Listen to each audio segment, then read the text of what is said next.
Hello dear और welcome to our YouTube portal structures are easy. This is Manish Kumar Das. So आज हम लोग discuss करने वाले हैं module 3 of structure analysis. The topic is analysis of truss और we can say pin jointed structure, right. So आज हम लोग देखेंगे कि उसका कॉन्सेप्ट क्या है ट्रस का। ट्रस और फ्रेम में हम लोग स्टार्टिंग में ही उसके डिफरेंस के बारे में समझे थे। आज हम लोग उसके कंसेप्ट के बारे में देखेंगे ट्रस का, और कितने तरह का ट्रस होता है, ट्रस का टाइप क्या है, उस टाइप में भी कितना फॉर्म्स का ट्रस होता है, उसके बाद उसका क्या मैथमेटिकल अप्रोच है to distinguish various types of truss. उसके बाद डिटर्मिनेट इनडिटर्मिनेट का एनालिसिस करेंगे, डिजाइन करेंगे और बहुत सारे एग्जांपल्स को हम लोग सॉल्व करेंगे। सो आज हम लोग basically basic concept and types and methodology पे फोकस करेंगे, right. So let us start. आप लोग नोटबुक और पेन ले लीजिए, जहाँ पे दिक्कत हो वहाँ पे आप लोग स्टार मार्क लगा लीजिए और मेरे साथ शेयर कीजिए, ताकि मुझे ये पता चल सके कि आप लोगों को एक्चुअली में कहाँ पे दिक्कत हो पा रहा है। समझ में आ रही है बात? ओके, सो स्टार्ट करते हैं हम लोग ट्रस को। सो यहाँ पे देख रहे होंगे ट्रस को आप लोग पिन जॉइंटेड स्ट्रक्चर इसलिए बोला जाता है क्योंकि ट्रस जो होता है वो उसका जॉइंट्स जो होता है, joints are connected by pin. We can say suppose this, suppose we can say suppose we have this type of truss. Is it clear everybody? This type of truss, here one reactions are there and here we can say it is hinge. और मैं colour change कर दूँ ताकि आप लोग को समझने में इजी हो, डिफिकल्टीज नहीं हो, है ना। अब मान के चलिए ये जो ज्वाइंट जो है, इस मेंबर को जो ज्वाइंट जो कर रहा है वो कौन सा ज्वाइंट ज्वाइन कर, ये ज्वाइन कर रहा है, इसको ये ज्वाइन कर रहा है यहाँ पे ये। तो ये जो कनेक्शन है, these connections are called pin jointed connection. Pin jointed, because of that pin jointed connection the entire system of truss is also termed as pin jointed structure. Okay, so nowadays the truss is connected by bolted the connection of truss is as bolted, as riveted, or we can say nowadays it is welded connection also, है ना। सो यहाँ पे इतने तरह का truss होता है, तो हम लोग देखते हैं ट्रस होता क्या है। So it is a structure, it is a structure composed of slender member joined together at the end point by bolting, riveting or welding। जैसा कि मैंने बताया, end of the member are joined to a common plate called gusset plate। अब देख लो gusset plate होता क्या है, gusset plate होता क्या। अब देखो, जैसे मान के चलो कि कोई भी स्ट्रक्चर है, कोई भी ज्वाइंट है ये, तो देखो इस मेंबर को इसमें ऐसे ज्वाइन करना है मुझे, है ना, ऐसे ज्वाइन करना है ना, ऐसे ज्वाइन करना है। तो यहाँ पे ये देख रहे हो, ये जो सिस्टम जो है, ये सिस्टम मैं कलर चेंज करता हूँ ताकि समझने में इजी हो, है ना। अब देख लो ये जो सिस्टम जो है, ये सिस्टम, इस सिस्टम को हम लोग बोलते हैं गसेटिंग, गसेट प्लेट, है ना। ये क्या करता है, कनेक्ट करता है either bye bolted, either bye riveted और आइदर बाय वेल्डेड, है ना, करेक्ट। अब आप देख लो कंपोनेंट ऑफ ट्रस क्या क्या होता है। जैसे मान के चलो कोई एक बिल्डिंग है, कोई एक वी कैन से स्ट्रक्चर है, और वी कैन से ट्रस है। तो यहाँ पे ट्रस का ये दिख रहा है, एक रूफ टाइप का है, रूफ, है ना। सो रूफिंग के लिए भी हम लोग ट्रस का यूज करते हैं। सो ट्रस का इसको मैं जूम कर देता हूँ ताकि समझने में इजी हो। ये दिख रहा है, ये यहाँ पे आपको दिख रहा होगा, ये जो है, ये पार्ट, इसको हम लोग बोलते हैं, इसको हम लोग बोलते हैं कॉलम्स, इसको हम लोग बोलते हैं कॉलम्स, है ना, कॉलम्स, करेक्ट। इसको हम लोग बोलते हैं, ये जो सॉरी,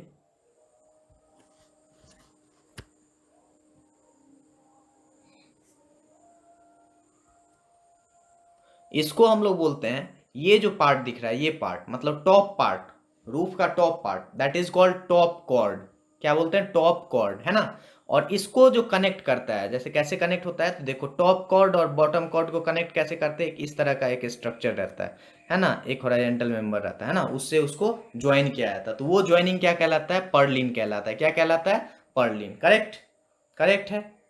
अब देखो, अब देखो, अब देखो आगे क्या है, ये हो गया बॉटम कॉर्ड, ये क्या हो गया, बॉटम कॉर्ड, है ना, बॉटम कॉर्ड हो गया। अगेन यहाँ पे जो ये जो दिख जो रहा है, इस तरह का स्ट्रक्चर, इसको हम लोग क्या बोलते हैं, पर्लिन। और इसको जो रोक के रखे, ऐसे करके रोक के रखता है यहाँ पे, तो इसको हम लोग बोलते हैं पर्लिन क्लीट, करेक्ट, पर्लिन क्लीट, है ना, पर्लिन क्लीट। अब उसके बाद हम लोग क्या है, इसको हम लोग चूंकि सपोर्ट प्रोवाइड हो, सपोर्ट के लिए हम लोग क्या करते हैं, एक डायगोनल ब्रेसिंग यहाँ से और यहाँ से लगा देते थे, इसको हम लोग बोलते हैं डायगोनल ब्रेसिंग, है ना। इसको हम लोग बोलते हैं नी ब्रेस, मतलब यहाँ से इसका जनरली पाँव में यहाँ इस लोकेशन पे घुटना होता है तो वहां पे नी ब्रेस, मतलब यहाँ से यहाँ तक का जो ब्रेसिंग होता है उसको नी ब्रेस बोला जाता है ना। अब देखो नी ब्रेस जहां से कनेक्ट हुआ वहां पे अब हम जूम कर रहे हैं ताकि समझने में इजी हो। देखो ये एक दिख रहा है पार्ट, ये पार्ट देखो गौर से, ये पार्ट दिख रहा है, ये पार्ट, इसी पार्ट को हम लोग क्या बोलते हैं, इसी पार्ट को हम लोग बोलते हैं गसेटिंग। क्या बोलते हैं, गसेट, गसेट, है ना, गसेट। देखो सेम ऐसे ही है, देखो इसी पार्ट का जो है ब्रॉड व्यू यहाँ पे दिख रहा है, इसी पार्ट का ब्रॉड व्यू यहाँ पे दिख रहा है, करेक्ट, कोई दिक्कत नहीं है। यहाँ से यहाँ तक का जो डिस्टेंस होता है इसको हम लोग बे बोलते हैं और इसको हम लोग बोलते हैं स्पैन, करेक्ट, कोई दिक्कत नहीं है, फाइन।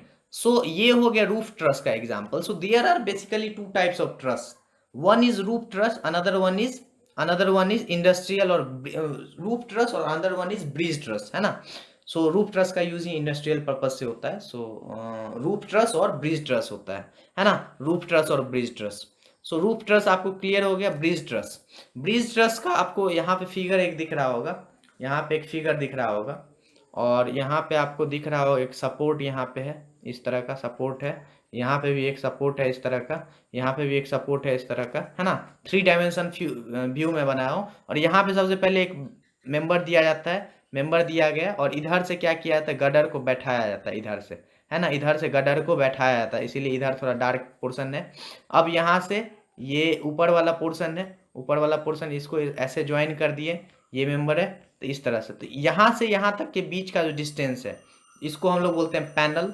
अगेन अगेन क्या हो गया, अगेन ये जो नीचे वाला ये पार्ट जो है, ये पार्ट, और मैं कलर ही चेंज कर देता हूँ ताकि समझने में इजी हो, कलर ही चेंज करो ताकि समझने में इजी हो, है ना। ये पार्ट जो है, ये पार्ट, इसको हम लोग क्या बोलते हैं, बॉटम कॉर्ड बोलते हैं। और यहाँ से यहाँ तक के डिस्टेंस को क्या बोलते हैं, मतलब ये जो डिस्टेंस है यहाँ और ये जो डिस्टेंस है यहाँ, इसके बीच के डिस्टेंस को हम लोग पैनल बोलते हैं, करेक्ट, पैनल बोलते हैं, है ना। अब आपको क्या पता है, अब आपको ये जो बीम जो बीम नीचे में प्रोवाइड होता है, जिसके ऊपर हम लोग, जिसके ऊपर दूसरा बीम देते हैं, जिसके ऊपर दूसरा बीम देते हैं, लाइक दिस, जिसके ऊपर दूसरा बीम देते हैं, है ना, जिसके ऊपर दूसरा बीम देते हैं, जैसे ये बीम दिए, ये बीम दिए, ये बीम, तो ये देखो ये जो येलो कलर वाला जो है, ये वाला बीम, ये बीम देखो, इसको हम लोग बोलते हैं फ्लोर बीम। कौन सा बीम बोलते हैं, फ्लोर बीम बोलते हैं, करेक्ट, ओके। अब मेरा क्या है, अब मेरा क्या है, इस और यहाँ से जो जैसे जैसे हम आगे बढ़ते जाते हैं, ये वाला पार्ट मटेरियल डालते जाते हैं, इसको हम लोग बोलते हैं डेक, और we can say deck slab. ये हो गया टॉप कॉर्ड, कॉर्ड हो गया, है ना, और ये हो गया आपका, बाकी एज इट इज दिख रहा है। अब बात आता है कि what are the different type of truss. आपके मन में एक क्वेश्चन होगा, सर ये स्ट्रक्चर छोड़ के आप कंस्ट्रक्शन क्यों पढ़ाने लगे।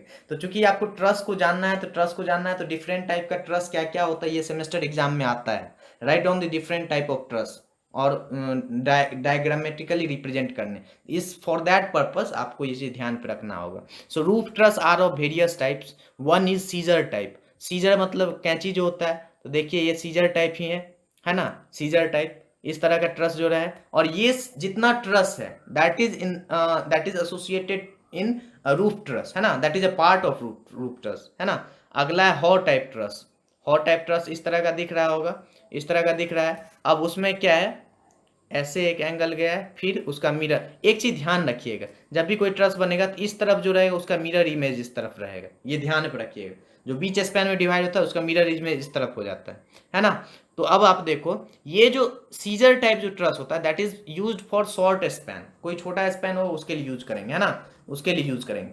अब देखो हॉ टाइप, हॉ टाइप को देख रहे हो, सिमिलरली कोई भी ट्रस जिसमें मेंबर रहे और मेंबर में इस तरह से जाए और इसका जस्ट अपोजिट कैसे हो जाए, इधर हो जाएगा, है ना। तो ये हो गया hot type. Hot type truss जो होता है that is used for moderate span, that is used for moderate span. Moderate span मतलब 18 मीटर टू 30 मीटर का अगर यूज करना हो तो we can prefer easily Howe type truss, है ना। अगला क्या है, again moderate type truss, moderate type span के लिए हम लोग जो यूज करेंगे that is Pratt type. Pratt type, Pratt type में देखिए अगेन इधर जस्ट इसका अपोजिट, हॉ टाइप का अपोजिट। हॉ में क्या था, हॉ में ऐसे था, अब देख लो हॉ में क्या था, हॉ में इसका जस्ट अपोजिट था। देखो ऐसे मेंबर गया है, ऐसे मेंबर गया, तो हॉ में ऐसे था, ऐसे था, फिर ऐसे था, फिर ऐसे था ना, यही था, इस तरह का मेंबर था, इसको हम लोग हॉ टाइप बोलते थे। लेकिन लेकिन इसके जस्ट अपोजिट, जैसा कि यहाँ फिगर में दिख रहा है, इसके जस्ट हॉ के जस्ट अपोजिट देख लो, जस्ट अपोजिट है ना, just opposite figure, that is Pratt type. तो ध्यान रखिए हॉ का जस्ट अपोजिट क्या हो गया, प्रैट टाइप। जब आप लोग स्टील स्ट्रक्चर पढ़ोगे तो ये फैन टाइप और फिंक टाइप ट्रस बहुत ही कॉमन है एनालिसिस के लिए, इंडस्ट्रियल रूप अगर आप लोग पढ़ोगे है ना, स्टील डिजाइन में। तो फैन टाइप ट्रस में इस तरह से आता है और इस तरह से कनेक्शन रहता है ना, इस तरह से, तो इसको हम लोग फैन टाइप बोलते हैं ना। ये जो होता है ये लार्जर स्पैन के लिए यूज होता है। अभी मैं जस्ट बता दिया कि this is used for industrial purpose only, this is used for industrial purpose only, right. Now now Fink type, think type में क्या हो गया, think type is somehow it is related to this type of truss, you can see here, है ना। अब यहाँ से ऐसे कर दो और फिर ऐसे करो तो ये क्या हो गया, आपको इसको हम लोग फिंक टाइप बोलेंगे। देख लो यहाँ से अगर ऐसे कर दिया और फिर ऐसे कर देंगे तो we can say this type of truss is called fink type truss, है ना, fink type truss.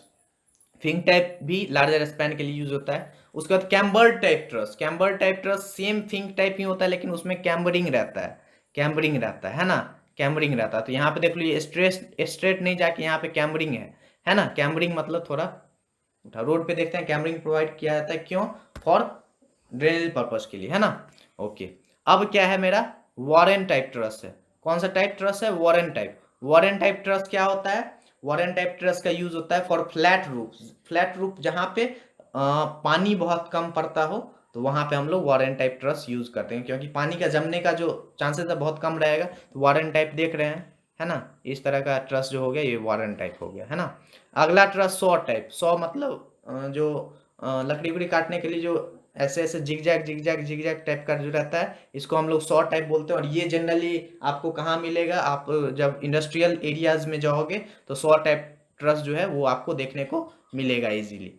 बॉस्ट्रिंग type truss क्या हो गया, ऐसे फिर ऐसे फिर ऐसे फिर ऐसे फिर ऐसे फिर, मतलब डायरेक्ट ऐसे नहीं रहेगा, है ना, सॉरी, डायरेक्ट ऐसे नहीं रहेगा,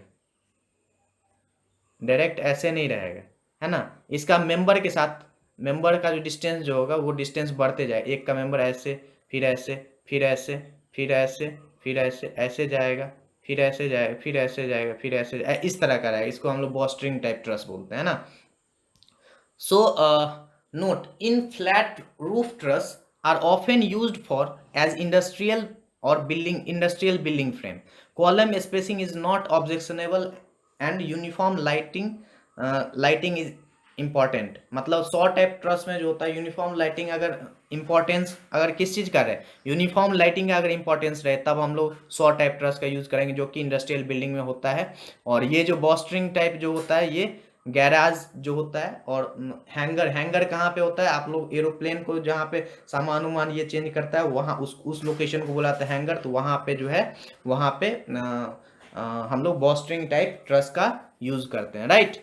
स्टार्ट करते हैं अब हम लोग देख लीजिए टाइप। अच्छा, इसमें दो टाइप का ट्रस और छूट गया, वो आप लोग नोट कर लीजिएगा।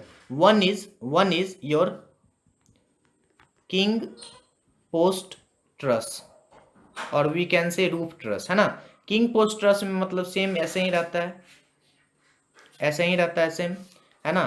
फर्क क्या पड़ता है, फर्क बस पड़ता है ये कि यहाँ से आपका थोड़ा लाइट की कमी हो रही है आज, लाइन थोड़ा देख लो। इस तरह का अगर ट्रस रहेगा, इस तरह का अगर ट्रस रहेगा, मतलब ये मेंबर जो ये इस दोनों मेंबर को सब डिवाइड कर रहा है ना। और ये जो मेंबर जो है, ये मेंबर जो है, ये मेंबर जो है इसको और इसको सब डिवाइड कर रहा है, तो इसको हम लोग किंग पोस्ट बोलेंगे, क्योंकि इसमें एक ही पोस्ट रहता है। वो पोस्ट कौन सा हो गया, पोस्ट यहाँ पे कौन सा हो गया, we can say this is the post. वो कौन सा पोस्ट हो गया, यहाँ पे आपको दिख रहा होगा, आपको दिख रहा होगा वो पोस्ट मेरा है ये।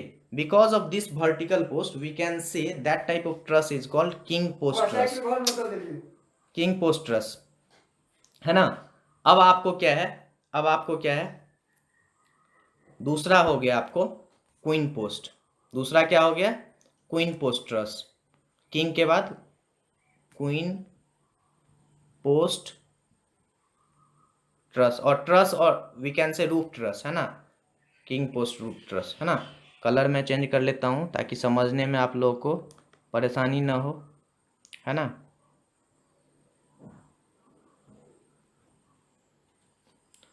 वाइट कलर तो नहीं लेना है, रेड ले लेता हूँ।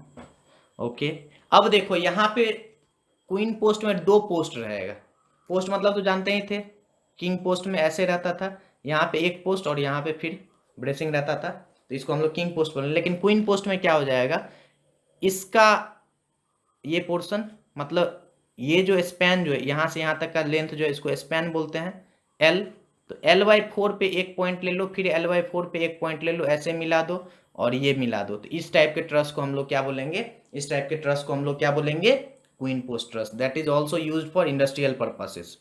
सिमिलरली अब यहाँ पे टाइप्स ऑफ ब्रिज ट्रसेस है। ब्रिज ट्रसेस में फ्लैट टाइप ट्रस जो है, फ्लैट टाइप ट्रस आपको दिख रहा होगा, इस तरह का है ना। ये आपको दिख रहा होगा यहाँ पे, सेम इसमें जैसे है वैसे ही एज इट इज दिख रहा होगा। देखिए फ्लैट टाइप जो इसमें था ऐसे था, एम टाइप का, देखो यहाँ पे भी flat type same as it is M type है ना, एम टाइप है कि नहीं, है ना। अब देखो हॉट टाइप उसमें था, तो हॉट टाइप इसमें भी है। हॉट टाइप में क्या था, डब्लू टाइप का था ना, डब्लू टाइप का, करेक्ट। नॉर्मली यूज्ड ये दोनों होता है। ये मोस्ट कॉमनली यूज जो है ये वॉरेन टाइप का होता है, वॉरेन टाइप ऊपर में भी था। Similarly Parker type, Parker type आपको पता है कि हर एक जो मेंबर्स है उसका अलग अलग डायमेंशन होगा, वो बढ़ते जाएगा, है ना, बढ़ते जाएगा। उसके बाद हम लोग का बेल्टीमोर टाइप ट्रस है। उसके बाद के टाइप ट्रस है। के टाइप ट्रस में आपको दिख रहा होगा कि के एक फॉर्मेशन हो रहा है, फिर एक के फॉर्मेशन हो रहा है, फिर एक के फॉर्मेशन हो रहा है, और इसका जस्ट मिरर इमेज यहाँ पे आ जा रहा है ना, correct.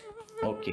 So greatest economy of material is obtained if the diagonals have a slope between 45 से 60 डिग्री के बीच में अगर आपका डायगोनल्स रहेगा। डायगोनल्स मतलब ये, डायगोनल्स मतलब आपका डायगोनल्स क्या हो गया वो देख लीजिए। डायगोनल्स हो गया मतलब ये पार्ट जो एंगल जो मेंटेन कर रहा है, तो ये एंगल जो होराइजेंटल के साथ जो होना चाहिए, ये 45 से 60 डिग्री के बीच में अगर होगा तो आपका इकोनॉमिकल होगा, बिकॉज वो मटेरियल को सेव करेगा, करेक्ट। ओके, आगे बढ़ते हैं। सो assumptions for the design of truss, what are the various assumptions that are frequently used in the analysis of truss? और ट्रस को हम लोग क्या बोलते हैं, pin jointed structure. So the members, पहला assumptions, the members are joined together by a smooth pin or pin in terms of riveted, bolted and welded connection. You are getting my point. Suppose we have to connect these two member,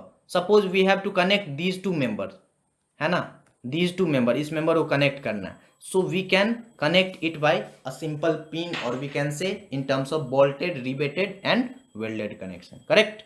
Okay, and second one is all the loadings are applied to the joint। and जब हम लोग when we had discussed the difference between truss and frame, तो उसमें था कि load जो होता है एक्सियल लोड ज्वाइंट पे पड़ता है। मतलब मान के चलो कोई एक ट्रस है और यही था, और फ्रेम में क्या था, कहीं पे भी लग जाता था, मेंबर के कहीं पे भी। मान के चलो ये ट्रस है, ये ट्रस है, तो इसमें लोड जो होगा, और इसमें ज्वाइंट क्या क्या है, एक ज्वाइंट मान के चलो, ज्वाइंट क्या है, ज्वाइंट है आपका, ज्वाइंट एक ये है, ज्वाइंट मेरा ये है, एक ज्वाइंट ये है, एक ज्वाइंट ये है, एक ज्वाइंट ये है और एक ज्वाइंट ये है, तो इतना ज्वाइंट है। तो लोड जो हमेशा अप्लाई होगा वो इस ज्वाइंट पे ही होगा। ऐसा नहीं कि आपका ज्वाइंट के अलावा कहीं पे अप्लाई, लोड हमेशा ज्वाइंट पे होगा। ऐसा नहीं कि यहाँ पे हो, ऐसा नहीं कि कोई लोड इस लोकेशन पे हो, इस लोकेशन पे हो, है ना, कोई लोड इस लोकेशन पे हो, ये नहीं पॉसिबल है। क्या नहीं पॉसिबल है, इस लोकेशन पे लोड पॉसिबल नहीं है ना। सो ज्वाइंट पे ही लोड लगेगा, करेक्ट। ओके, सो नाउ तीसरा क्या था एजम्पशन, तीसरा एजम्पशन है self weight of the members are negligible. मतलब जो भी सेल्फ वेट मेंबर का होगा उसको हम लोग को नेग्लिजिबल मानना पड़ेगा, then only we can proceed the analysis of truss for finding forces, for finding the deflections either in horizontal, either in vertical, or for finding the deflections due to the lack of fitting or due to the variation of temperature, right? So यहाँ पे हम लोग अब देखते हैं कि methods for finding in different member, methods to find forces in different member of truss, है ना। सो कौन कौन सा मेथड है? Basically there are two types of method, one is method of joint, another one is method of section. So method of joint कैसे applicable है? तो आपको पता है कि प्लेनर कंडीशन में maximum number of unknowns in maximum number of equation available for planar condition कितना होता है? Summation of F x should be zero and summation of F Y should be zero. So we have two conditions in planar structure. Equilibrium का दो ही condition तो होगा, moment तो यहाँ पे होगा नहीं, है ना। मोमेंट इसलिए नहीं होगा, आप बोलोगे सर एक तो मोमेंट भी रहता था ना, लेकिन मोमेंट इसलिए नहीं होगा बिकॉज यहाँ पे ज्वाइंट जो है वो पिन ज्वाइंटेड कनेक्शन है ना। तो पिन ज्वाइंटेड पे कितना रिएक्शंस होता था? सिर्फ एक होता था ना, है ना। तो यहाँ पे वहां पे मोमेंट क्या होता था? मोमेंट जीरो होता था ना पिन ज्वाइंटेड पे, है ना। तो इसीलिए यहाँ पे मोमेंट नहीं लेंगे। So analysis should start. Method of joint से अगर आप फोर्स निकालना चाहोगे, फोर्स क्यों निकलता है वो मैं बता रहा हूँ। मेथड ऑफ ज्वाइंट से अगर आप फोर्स निकालना चाहोगे तो वो मेथड ऑफ ज्वाइंट वहीं पे एप्लीकेबल होगा जहां पे एटलीस्ट, ध्यान रखना ये चीज, जहां पे एटलीस्ट वन नोन फोर्स रहे, है ना। और जहां पे वहीं ज्वाइंट पे जहां पे एटमोस्ट टू अननोन्स रहे। पहला क्या हो गया? पहला ये हो गया और दूसरा ये हो गया, है ना। ध्यान रखना उसी ज्वाइंट पे एप्लीकेबल जहां पे कम से कम, ध्यान रखना, कम से कम एक दिया हुआ फोर्स रहे, एक नोन फोर्स रहे जो हमको पता हो, और जहां पे मैक्सिमम जरूरत से ज्यादा, सॉरी ज्यादा से ज्यादा दो अननोन रहे, है ना। तो वहीं पे मेथड ऑफ ज्वाइंट एप्लीकेबल हो। जैसा कि ये एक फिगर देखो, ये फिगर दिख रहा है। अब आपको मन होगा कि सर कहाँ से हम कैसे प्रोसीड करें, है ना, कैसे प्रोसीड करें। तो कैसे प्रोसीड करें, देखो इसको प्रोसीड करने के लिए कॉपी में नोट कर लेना आप लोग, कैसे प्रोसीड करो। अब आपके मन में होगा कि सर ज्वाइंट तो ये है, ये है, ये है, ज्वाइंट तो बहुत सारा है। बिल्कुल है, बहुत सारा ज्वाइंट तो बहुत सारा है। तो कौन कौन सा ज्वाइंट पे कहाँ से हम लोग स्टार्ट करें? ये ज्वाइंट है, ये ज्वाइंट है, ये ज्वाइंट है, ये है, ये है, ये है, ये है, ये है। अब कौन सा ज्वाइंट पे हम लोग सर स्टार्ट करना चाहिए? तो आपको पता है जहां पे एक नोन फोर्स दिया रहा है, तो नोन फोर्स कहाँ है? तो सबसे पहले हम लोग को रिएक्शन निकालना पड़ेगा। तो यहाँ पे रिएक्शन हम लोग को निकल जाएगा। रिएक्शन निकलेगा कि नहीं निकलेगा? बिल्कुल निकलेगा रिएक्शन, ये रिएक्शन निकल जाएगा। अब रिएक्शन निकल गया, अब आप बताओ मुझे, रिएक्शन तो मेरा फाइंड आउट हो गया। अब आप बताओ मुझे मेरा रिएक्शन फाइंड आउट हो गया with the help of equation of equilibrium. अब आप बताओ मुझे कि कौन से ज्वाइंट से आप प्रोसीड करोगे। तो कोई बोलेगा कि सर हम इस ज्वाइंट से शुरू करेंगे, तो इस ज्वाइंट से शुरू करेंगे, ठीक है, इस ज्वाइंट से शुरू करेंगे तो कोई दिक्कत नहीं है। अगर आप इस ज्वाइंट, हमको ये चीज़ पता है, मुझे ये ध्यान रखना, रिएक्शंस पता होना चाहिए। तो यहाँ पे तो एक फोर्स दिया हो, मतलब एक स्टेटमेंट करेक्ट हो गया। लेकिन दूसरा स्टेटमेंट क्या था? एटमोस्ट टू अननोन, ज्यादा से ज्यादा दो अननोन हो रहे थे। लेकिन यहाँ पे अननोन कितना हो रहा है? एक मेंबर, दो मेंबर, ये तीन मेंबर का फोर्स हमको पता है, नहीं पता है, मतलब यहाँ से हम लोग एनालिसिस स्टार्ट नहीं करेंगे इस ज्वाइंट से। तो हम लोग किस ज्वाइंट से एनालिसिस स्टार्ट करेंगे? हम लोग ज्वाइंट ए या फिर ज्वाइंट बी से स्टार्ट करेंगे। ए पे हमको रिएक्शन तो पता है, तो अननोन कितना है? एक तो पता हो गया हमको, और अननोन कितना है? दो है। तो we can proceed through point A, है ना, या फिर पॉइंट ई। अब इसको कैसे करोगे? तो देख लो इसका एफ बी डी पहले ड्रॉ करोगे। एफ बी डी ड्रॉ करोगे, मान के चलो कलर मैं चेंज कर रहा हूँ ताकि समझने में प्रॉब्लम ना हो, है ना। देखना ध्यान से, मान के चलो कोई एक एक्सिस बना दिया मैंने, और जैसा वहाँ पे दिख रहा है वैसा ही हम लोग यहाँ पे लेआउट करेंगे, है ना। अब देखो यहाँ से एक मेंबर इधर गया, इस मेंबर को पहले कंसिडर करना कि ये सेंटर की तरफ जा रहा है। तो इसको हम लोग क्या बोलेंगे? फोर्स ए बी, है ना, फोर्स ए बी ये। अब इसको देखो, ये इधर जा रहा है, तो इसको भी कंसीडर करना कि ये भी सेंटर के ही तरफ जा रहा है ना। ये हो गया फोर्स ए एफ, है ना। अब यहाँ पे थीटा आपको पता होगा, लेंथ और विड्थ पता होने के, ये और ये पता हो, ये डिस्टेंस पता होगा, तो आपको पता हो जाएगा theta. Once you have the value of theta, you can easily find with the help of equation of equilibrium F A and F B, ऐसे ही करके आपको फोर्सेस निकल जाएगा, है ना। सिमिलरली मेथड ऑफ सेक्शन जहां पे मेथड ऑफ ज्वाइंट्स से पॉसिबल नहीं हो पाएगा, वहां से हम लोग मेथड ऑफ सेक्शन का एप्लीकेशन करते हैं। वो क्या होता है? देखो, a section is cut through the truss in such a manner that it cuts the maximum of three members. It cuts the section maximum of three members in which forces are unknown. ऐसे ही location इसको काटना चाहिए, method of section को पास करवाना चाहिए section line को, जहां पे मैक्सिमम नंबर ऑफ अननोन जो रहे वो तीन रहे। तो देखो यहाँ पे तीन मेंबर है, 2 और 3 मेंबर है, तो इसीलिए हम लोग क्या किए, सेक्शन को कहाँ से क्रॉस करवाए, ऐसे क्रॉस करवाए। कहाँ से क्रॉस करवाए बताओ, ऐसे क्रॉस करवाए। अब आपके मन में होता है कि सर ऐसे हम लोग क्यों नहीं क्रॉस करवाएंगे, कैसे, तो देखो ऐसे हम लोग क्यों नहीं क्रॉस करवाएंगे, ऐसे। इसमें देखो कितना मेंबर ज्वाइन हो रहा है, जस्ट बताते जाओ कितना मेंबर ज्वाइन हो रहा है, कितना मेंबर इसमें अननोन आ रहा है बताओ। तो सर इसमें 1 मेंबर आ रहा है, 2 मेंबर आ रहा है, 3 मेंबर आ रहा है, 4 मेंबर आ रहा है, 5 मेंबर आ रहा है, 6 मेंबर। तो 6 मेंबर तो पॉसिबल है, नहीं पॉसिबल। अब इसका एनालिसिस यहाँ पे दिया हुआ है, इसका एनालिसिस यहाँ पे दिया हुआ है कि इसका एफबीडी ड्रॉ कर लिए, एफबीडी ड्रॉ किए तो जैसे था ये, ऐसे ही हम लोग ऐसे नोट कर दिए, है ना, दिख रहा है, ऐसे नोट कर दिया और इसका प्रोजेक्शन यहाँ से मिला दिए। अब आपको समेशन ऑफ एम सी, मतलब इस पॉइंट पे मोमेंट अगर जीरो कर देंगे, इस पॉइंट पे मोमेंट क्या करेंगे, जीरो कर देंगे इस पॉइंट पे मोमेंट, तो वी कैन इजीली गेट इसका और इसके कारण तो मोमेंट जीरो ही होगा, तो बचेगा मोमेंट इसके कारण, तो यहाँ से एफ जी मेरा निकल गया। एफ बी सी का फाइंड करने का तरीका जो है, या तो एफ एक्स शुड भी जीरो कर दो तब भी हो जाएगा, या फिर मोमेंट अबाउट जी कर दो जीरो, यहाँ से जीरो कर दोगे तो एफ बी सी निकल जाएगा, निकलेगा कि नहीं, इसके अबाउट घुमा दोगे, है ना। और F F F G C जो है वो निकल जाएगा, summation of F Y equals to zero, है ना। तो पता है कि मेथड ऑफ ज्वाइंट कहाँ पे एप्लीकेबल होगा, वो उसी लोकेशन पे, उसी पॉइंट पे एप्लीकेबल होगा जहाँ पे एटलीस्ट एक नोन फोर्स रहे और एटमोस्ट 2 अननोन रहे। और मेथड ऑफ सेक्शन कहाँ पे एप्लीकेबल होगा, वहीं से हम लोग काटेंगे जहाँ से मैक्सिमम नंबर ऑफ 3 अननोन्स रहे। करेक्ट। सो ये था methods to find the forces in different member of truss, और we can say pin jointed structure. अगले वीडियो में हम लोग देखेंगे कि मेथड्स, कौन सा मेथड्स है टू फाइंड द डिफ्लेक्शंस, उसके बाद हम लोग देखेंगे कि उसका स्टेप्स क्या होता है, ठीक है ना। उसके बाद हम लोग फिर एग्जाम्पल्स को सॉल्व करेंगे। So stay tuned with our channel structures are easy. I hope आप लोग एंजॉय कर रहे होंगे। Thank you for your love and care. Thank you so much.